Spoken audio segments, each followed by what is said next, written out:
So, without further ado, let's get into our first session of the day. There are some pretty quick players in football, but one thing that moves quicker than all of them is technology. And look where we are now compared to, say, 10, 15 years ago. Dozens of cameras covering every single blade of grass from multiple angles. We have video assistant referees, or VAR as they're known, in most major competitions. I have to say, goal line technology is another one which has come into being in the last few years. I covered the World Cup here in 2010.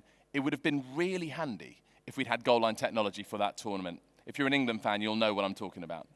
There was a particular game in Bloemfontein which I covered against Germany in the last 16. England were 2-1 down. There was a goal which was, 10 meters over the line? It felt like it anyway. Had we had goal line technology, that game may well have been different, but there we go. That's the story for another time. I'm not bitter, I promise, I'm not bitter. Obviously, tech is helping us in many ways. It's helping scouts assess the potential of new signings, of coaches. They can hone and they can perfect their tactics. Players can find those marginal gains to really get their performance to the next level. But it stretches beyond the training ground as well. How about content, social media, club-owned TV channels, OTT, as it's known, over-the-top streaming offerings. We've even got into the realms of clubs doing virtual tours during the COVID pandemic to try and bring fans from other countries into their home, into their grounds. And going further, there's augmented reality, there's crypto, there's NFTs, non-fungible tokens, there's the metaverse. These are all very exciting concepts.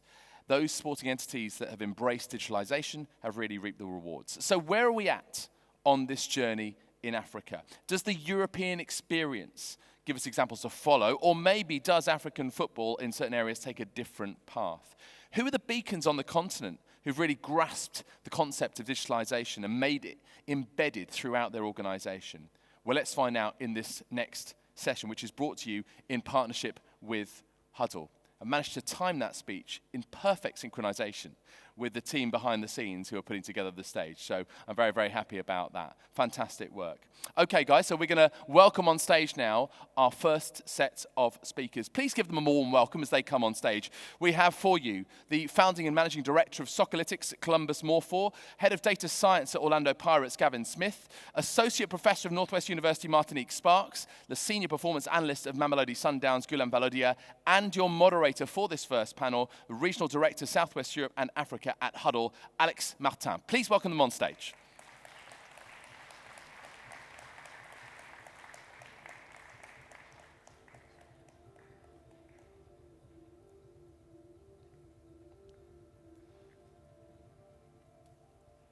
Hi, everyone.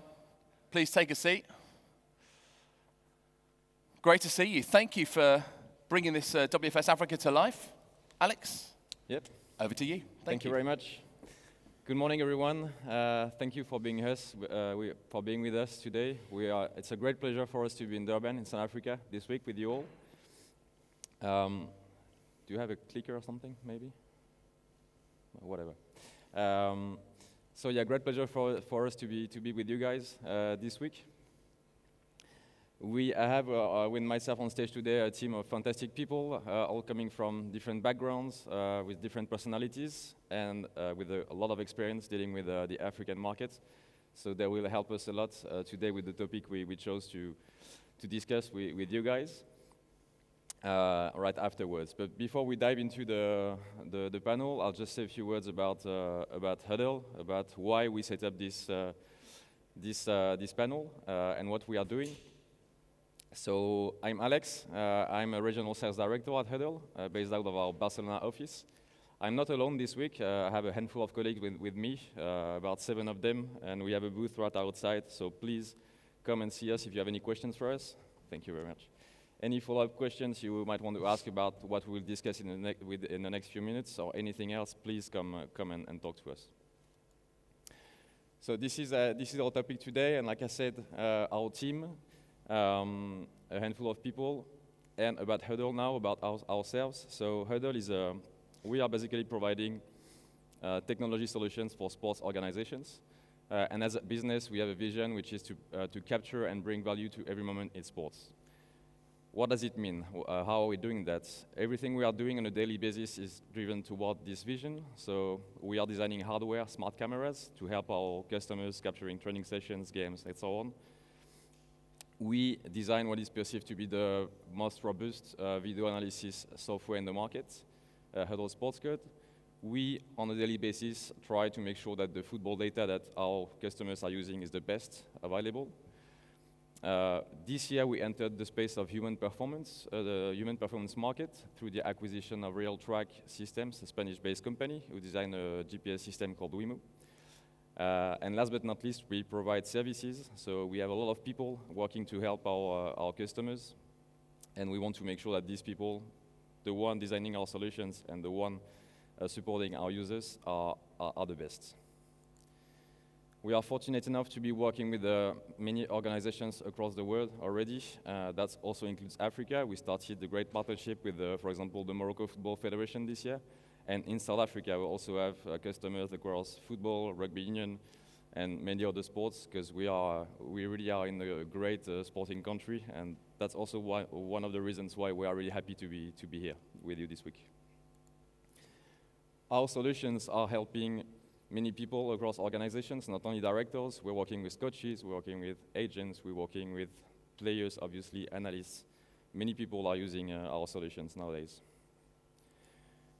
So when we are talking about what we do, we like to talk about it using the concept of adoption curve. So for example, on this slide, you have one for analysis.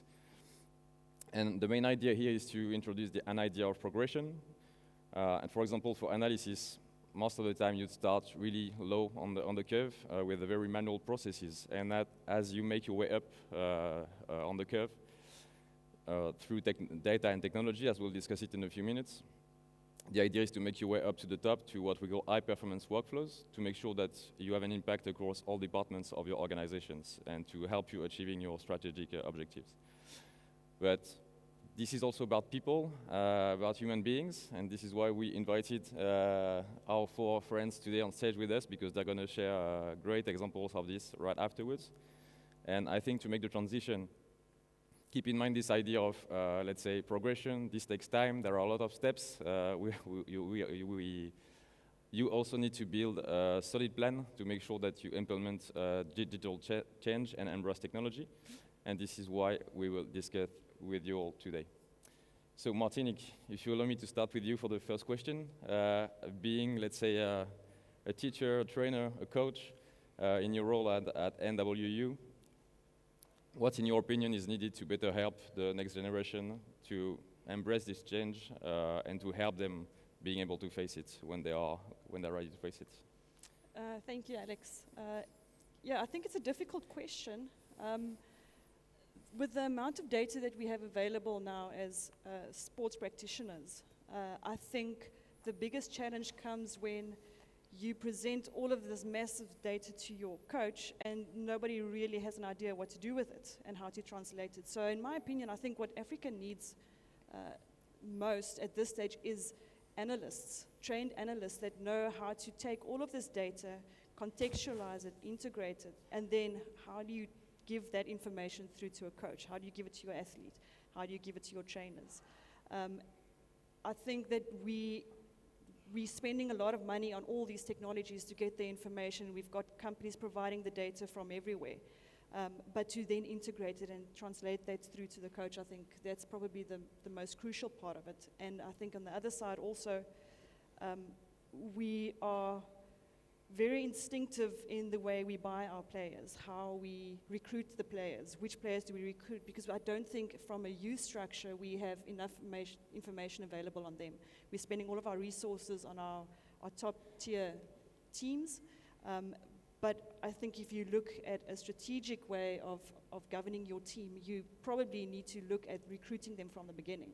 How do we choose those players? What information do we have available on those players? And I think probably Columbus can talk more about that on the information they have available in their youth structures and their leagues that dictate how they then buy their players and recruit their players.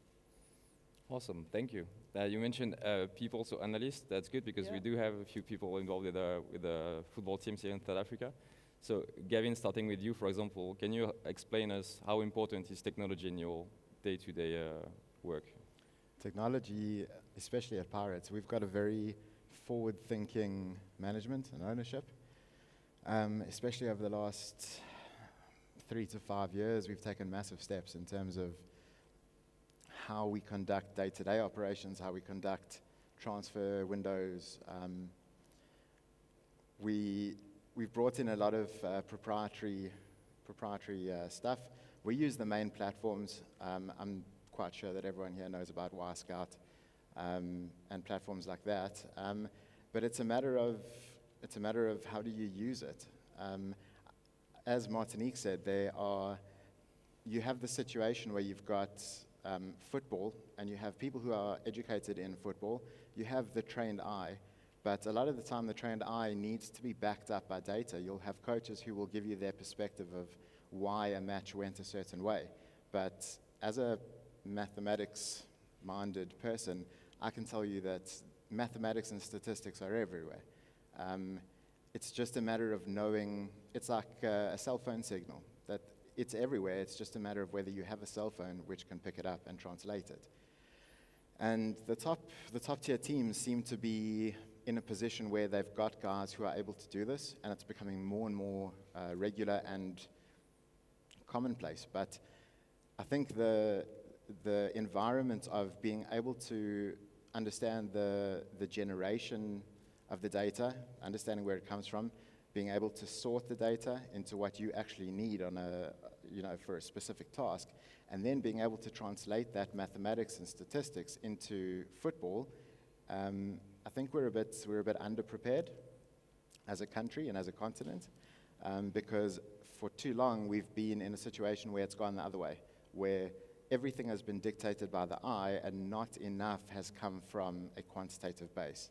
So I think we're now in a position where clubs are starting to understand the importance and the value of data, and I think it's only a matter of time before it spreads, because if you look at the industry 10, 15 years ago, it either didn't exist or was in its infancy.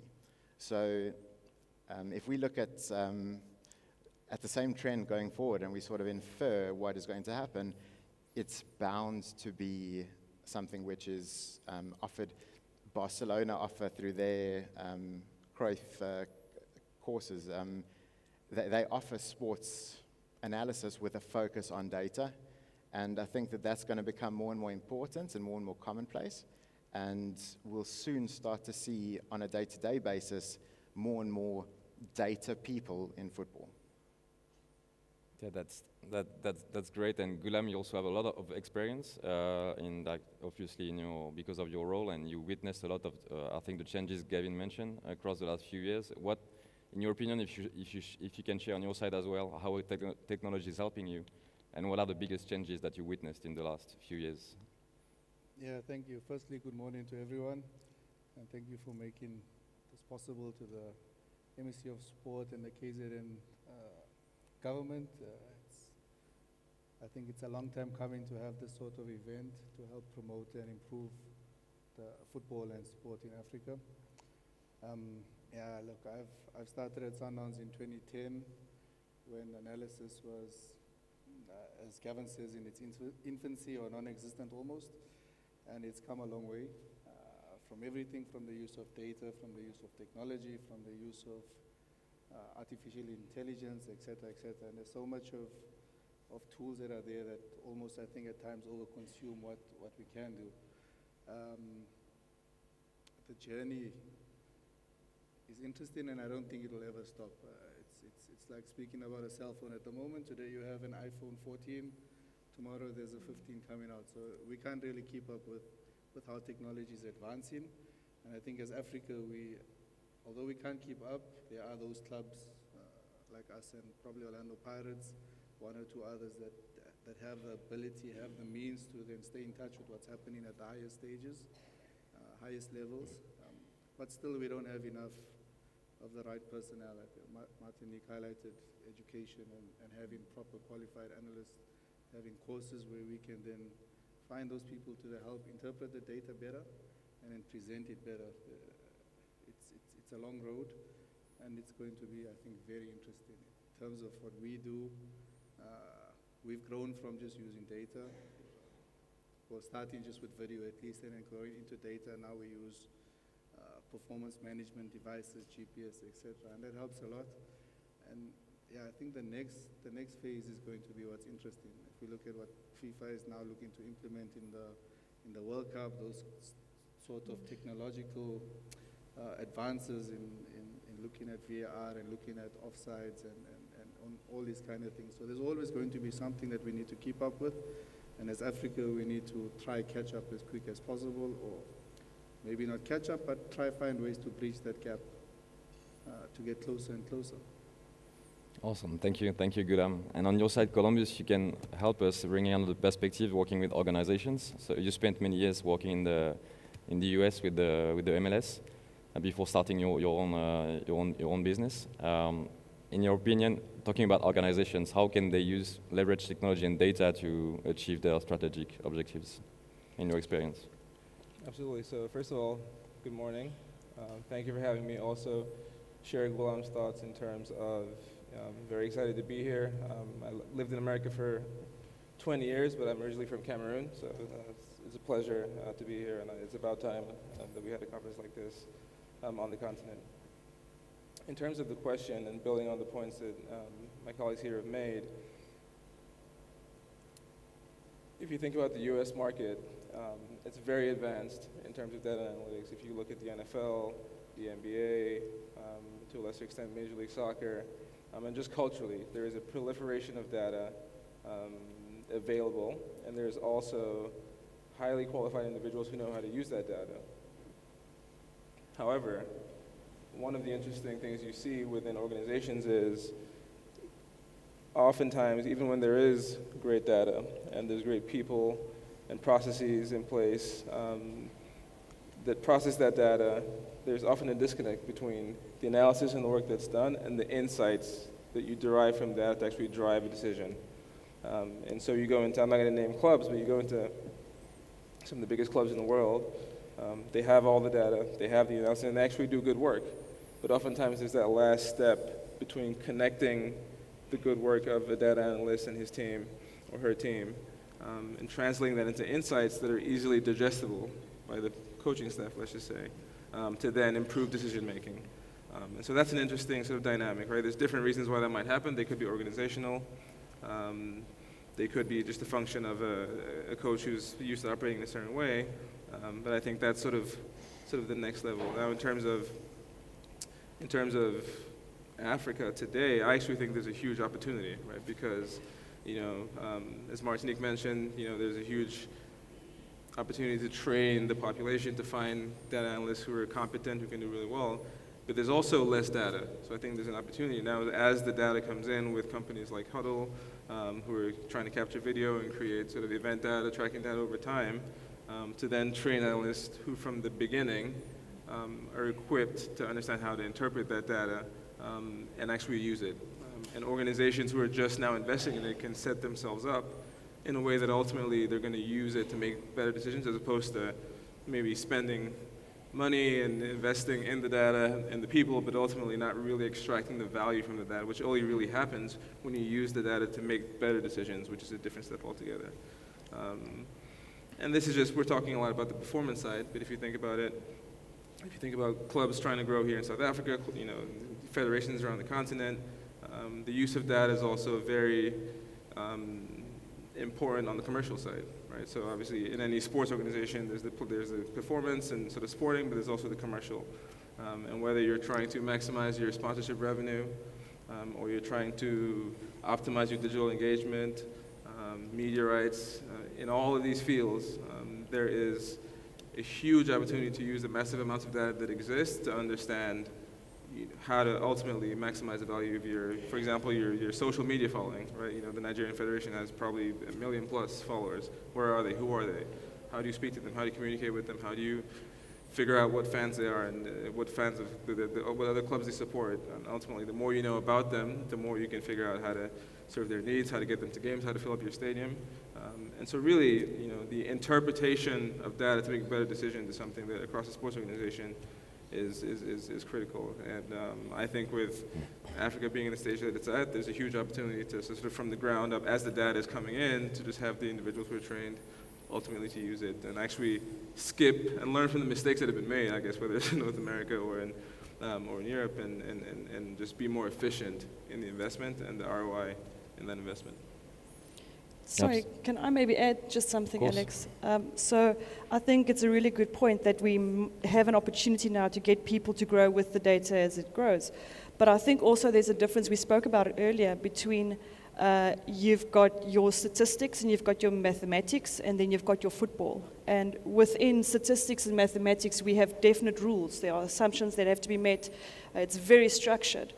But what we really need is the football person, the person that can contextualize everything that we're seeing. Because football, yes, we have rules and offside rules and all kinds of rules, but it's a dynamic system. We have no control over how the players move during matches. And this uncontrollable stuff is, I think, where a lot of times we mistranslate the data. With statistics, you can basically prove anything. But to say without a doubt, or you will never be able to say without a doubt, but to say with quite a bit of surety to say that this is definitely something that is effective, we need to bring in the football. We need to bring in the context. You cannot just use the numbers, run it through a program and get an output and say this works or that doesn't work. And I think that's where our analysts need to be trained really well. And I think it comes with experience. Gulam and Gavin, I'm sure, will also attest to this, that in the beginning, it's very easy to just run numbers and spit out graphs to your coaches and visualize it to your players. But how do we actually use that to influence tactics? How do we influence policy at the club? How do we use it as a tool to bargain with when we negotiate player contracts? I think those things are very important as well. Yeah, absolutely. And this is, digital changes, technology is happening, like whether we like it or not, and it's happening everywhere, not only in sports.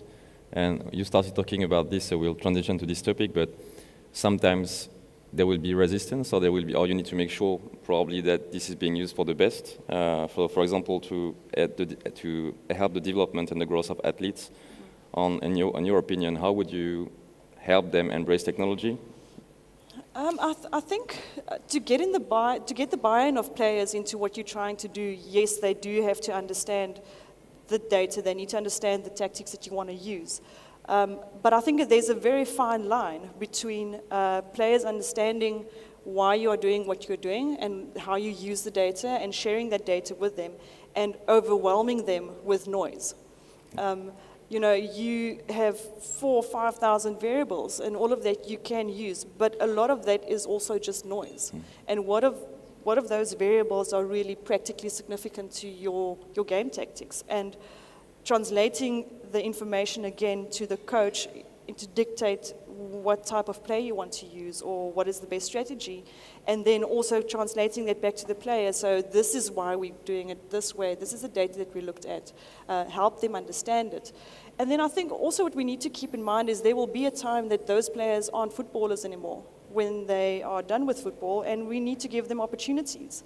And coming from a professional team, understanding the processes, if you can convert those guys into analysts as well, I think that would be ideal because they have the football, they have the knowledge, they have the understanding of how it works. And if we can develop them into proper analysts, coaches, trainers, whatever you want to call it, I think it gives them also an advantage to just recruiting someone who doesn't have that experience. Not saying that all players are good coaches and not saying all coaches had to be players, but I think it does give you an advantage.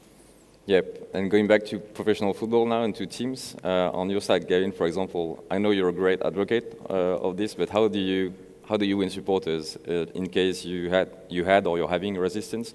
How do you win supporters within a club, I'm meaning coaches or wherever else, to help implementing these changes? So we actually had a little chat before this about that there's definitely resistance to change. I think everyone knows that anything that comes around which is completely new, you'll always have resistance to change. you need to be in a space where you can show the benefit of something that is new. You need to understand exactly how you are going to use it to benefit the club. And I think often we forget that I come from a mathematical quantitative background, and we often forget that what we're there for is the football. At the end of the day, there are rules in maths, there are rules in football. At the end of the day, if you score one more goal than your opponent, you win. It's about goals, it's about winning matches, it's not about running sums, it's not about using maths just for the sake of using maths. I think there's a general disconnect between a lot of coaches and, well, a disconnect, a sense of dislike of lots of coaches for data. And I think it comes from a place of understanding. They need to understand how the data can help them. They need to be shown that the data is actually materially helpful. And I think that the progress in the field is at a point where, like I said before, we use a lot of proprietary in-house stuff.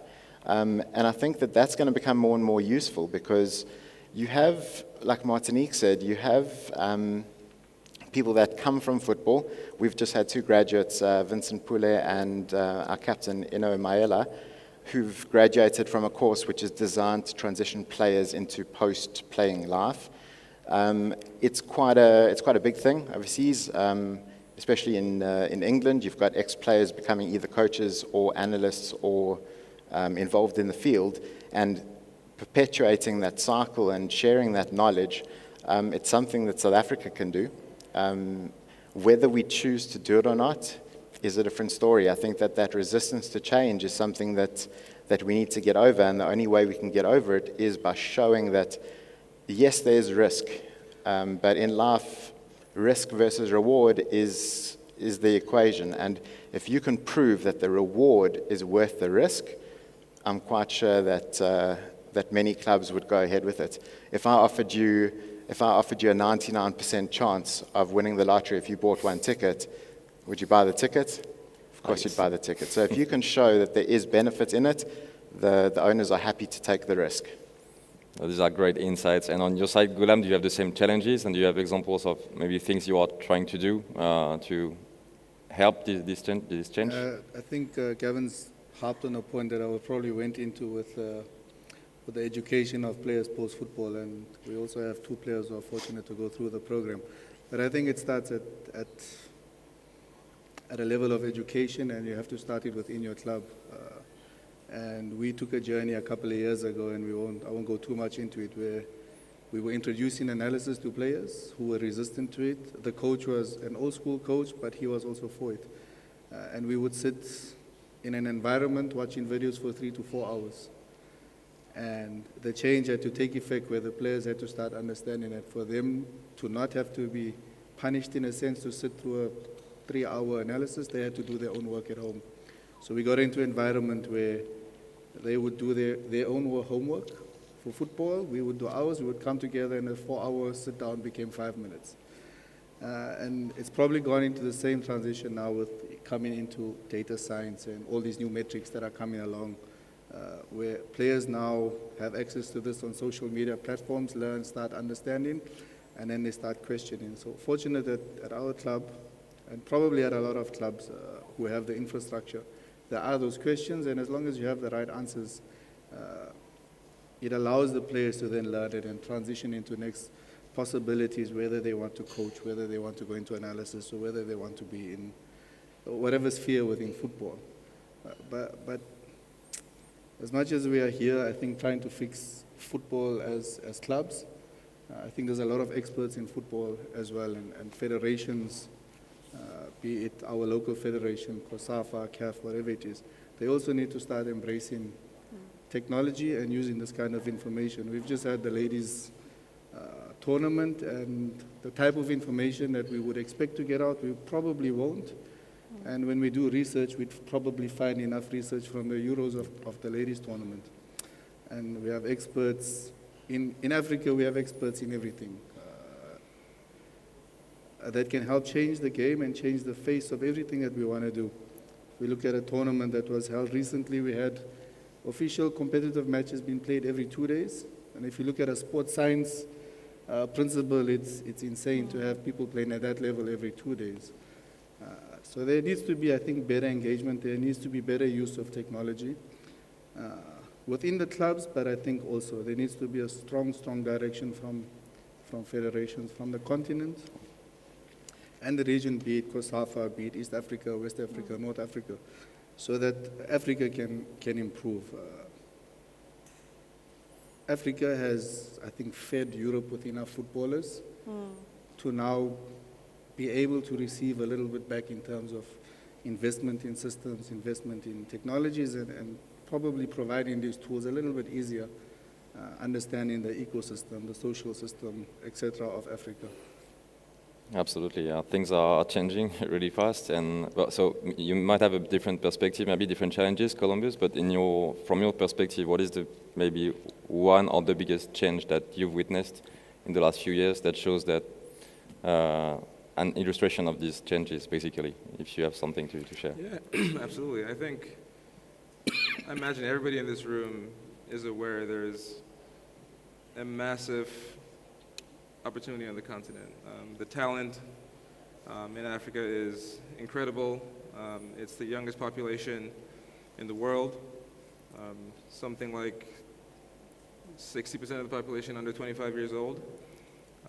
We've seen with the likes of Sadio Mane, Samuel Eto'o over the years, as you mentioned, Ghulam, there's lots of great players that have come out, but we've only scratched the surface. And so the way I think about it is, one of my passions is really the idea of football as a vehicle to provide opportunity for children, particularly in this continent, who otherwise, would have a sort of less sort of fortunate outcome in life.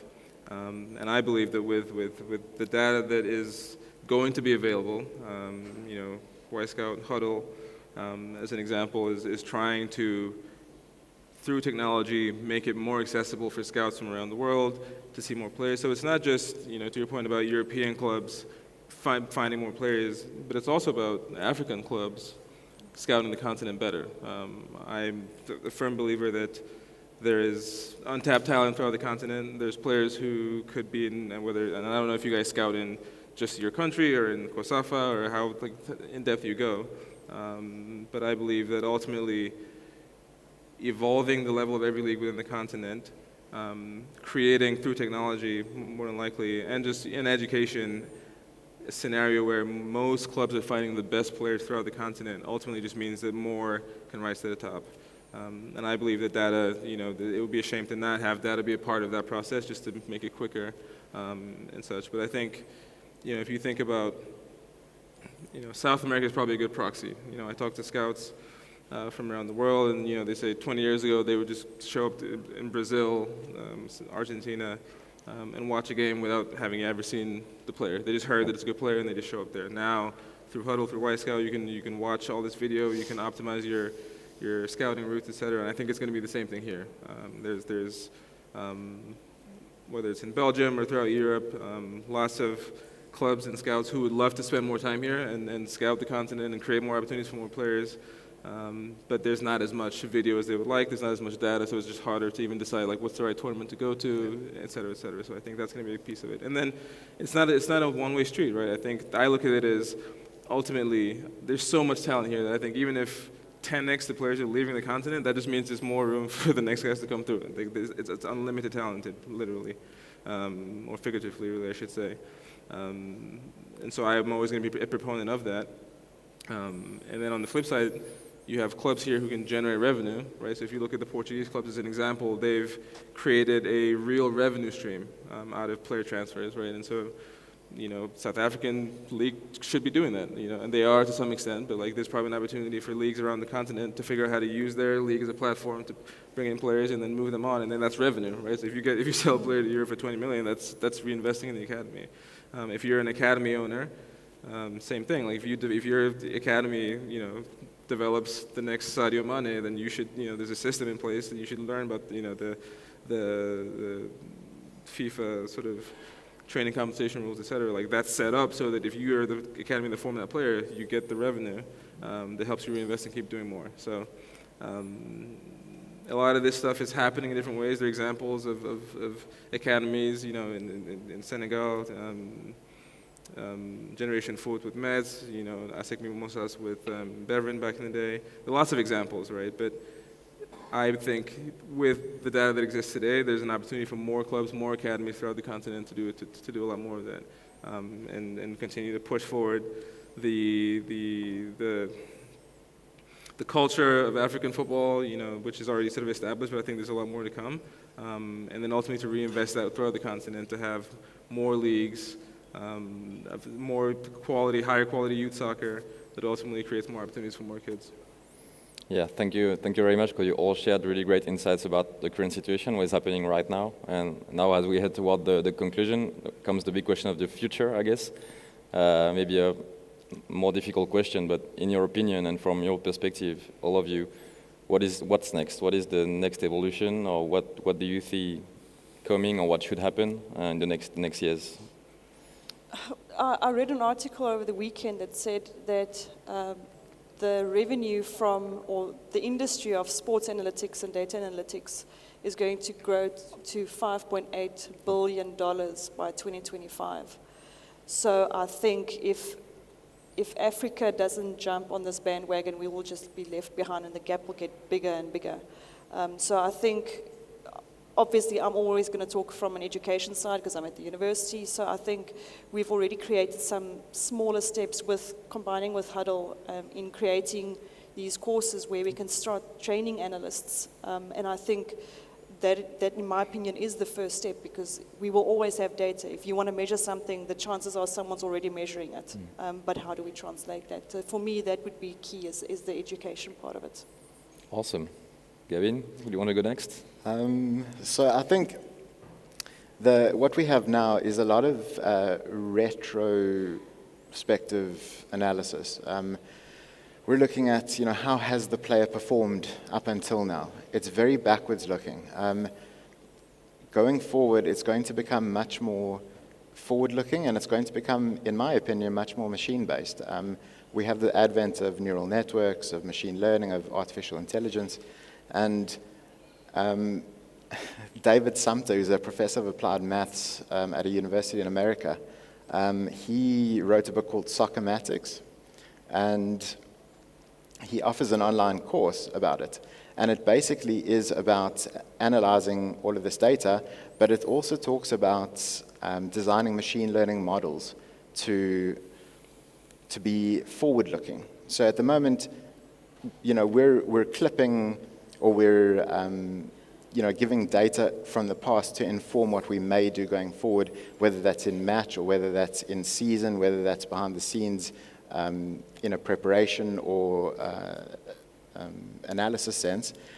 What I think will be the case is that going forward, we'll be able to be forward-looking, apply neural networks to data which has been collected already. I know Opta do that. If you watch on Supersport, especially the Premier League, they've got the win probabilities, they've got the attacking threat. All of these are essentially machine-learned algorithms. And what they do is, I know from the win probability that they take years and years worth of data and they put it into a machine learning model. They run the simulation 10,000 times at every point in the match, and then they give you a win probability based on that model. Yeah. I think that that's going to become more and more prevalent. I think that the gap between the haves and have-nots, as is unfortunately the case in South Africa, is going to get bigger in terms of knowledge base, the resources required for that. You're talking that if the gap already between those who can and those who can't in terms of analysis, if we're already saying that that gap is big now, once we get into the world of machine learning, it further restricts the entry into that space. So while machine learning, in my opinion, is definitely the way forward, I think that we're also going to be in a position where fewer and fewer people are available who will be able to do that forward-looking analysis. So you're going to get a situation where the clubs at the top are able to get hold of the few people who are able to do this, and the gap between, let's say, the top 4 or 5 clubs and the rest of the league is going to become even more pronounced. Like Prof. Martinique said, I will never be able to say to the coach that for sure this is going to happen if you do this. But I can say to him that at this point in the match, based on my model and based on the history, the data history, if we run it, that you have the best probability of a positive outcome if you do this. I think that's the next step, where it's almost like playing Football Manager and having somebody always say to you that at this point, if you do this, you have the highest chances of succeeding. And having a model which constantly throughout the game tells the coach what his options are and allows for it to be more automated in terms of decision-making on the pitch, as opposed to it coming exclusively from the eye. Awesome, thanks, Gavin. And then Columbus, Golem, we have a couple of minutes left, but any final word about this on your side, from your perspective? Maybe I'm going to be a little controversial because as much as I agree with fine. Gavin and the way football is going in terms of data science, etc., and machine learning, artificial intelligence, I think it's important for us as football people as well to incorporate and not, it's a word I've heard recently, it's not my own, and it's not to dehumanize the game. Because the game is full of emotions, the game is full of feelings that it brings to people. And if the way, and it is going that way, it's not if. And the fact that football is going in a way, or sport in general is going in a data-driven sense, everything that coaches end up doing, especially the younger generation coaches who are coming up, will be looking at individuals who only meet certain data criteria. And then we almost dehumanize it and take the human element out of it. I think in sport, there's so many factors besides data. There's psychology, there's the mentality of the player, what happened before the game, what happened during the game. There's those disconnects that data can't give you, and as long as there's probably that balance that we can have with the two always, then the game will drive probably forward in a better sense, universally, not just only in Africa. Awesome. Columbus, you have the final word? Yeah, a couple minutes left, yeah, absolutely. So I'm actually going to combine both of your points. I think that's a fantastic point that you just made. But what I would say is, if you look globally at the highest levels, most clubs have figured out how to minimize risk using data with their scouting from a technical, tactical standpoint. And I actually think the future is going to be more focused on psychological and sort of neuroscience. And there's actually data companies coming out as well trying to figure out the neuroscience aspect of things. Like, how do you figure out, using tools and data, ways to help players train their brain to be resilient and to be the best players they can be? Because that's a different aspect. If you look through the history of the game, there have been players who, you saw them in 18-19, they were very similar profiles and skill, all the things you could look at, but the careers of one versus the other looked completely different. And a lot of that was driven by mental, neuroscientific types of trends. So how do you use that? Can data help you figure that out? Can it help you predict that in the future? And I think that's the next evolution. So neuroscience and using that type of information to predict player talent for the future. So Alex, if I can just jump in on that. One of my master's dissertations was having a look at exactly that you've got a footballer, but that's his job. We all have jobs. It's got nothing to do with who he is as a person. So the idea was to have a look at, there's a buzzword in psychology, emotional intelligence.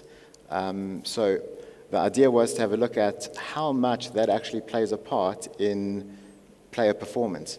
And I was able to prove within a statistically significant range that you could submit a standardized psychometric test to players and be able to predict with a quite reasonable degree of certainty who is going to be successful, assuming a technical threshold. So I can't take a 6-year-old and he hasn't touched a ball before and I'm, say that he's going to be successful. But once you're in the top or second level of any country's league, we can say that if you take this test and you have these outcomes, you have a much higher probability of becoming a successful footballer based on a simple psychometric test. And I think that that's a very big point, that the psychology and the neuroscience hasn't even been touched yet.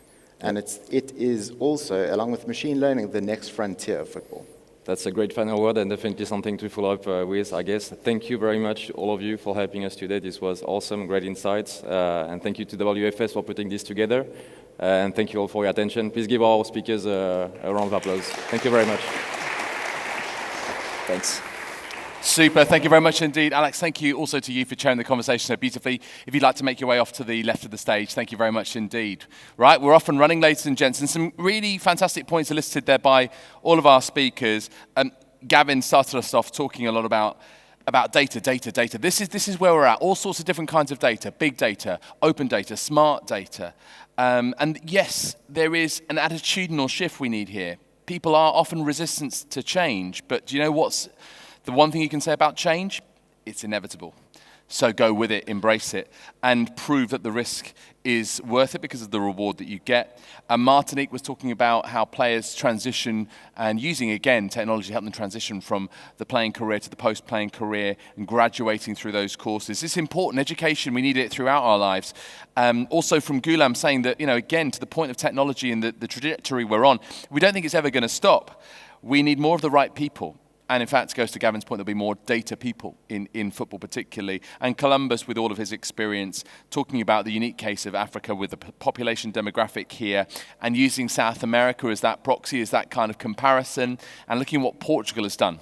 It's a really good point. I mean, Portuguese talent, we're seeing a steady stream of those players getting into the major leagues in Europe, into some of the biggest clubs in Europe, and they have really made that their USP, that Portugal is the place where talent really grows and can be sold on at a high profit for those clubs like Benfica, Porto, Sporting Club of Lisbon. I think, you really sense that those clubs have got it right and that they understand where their place is in the ecosystem.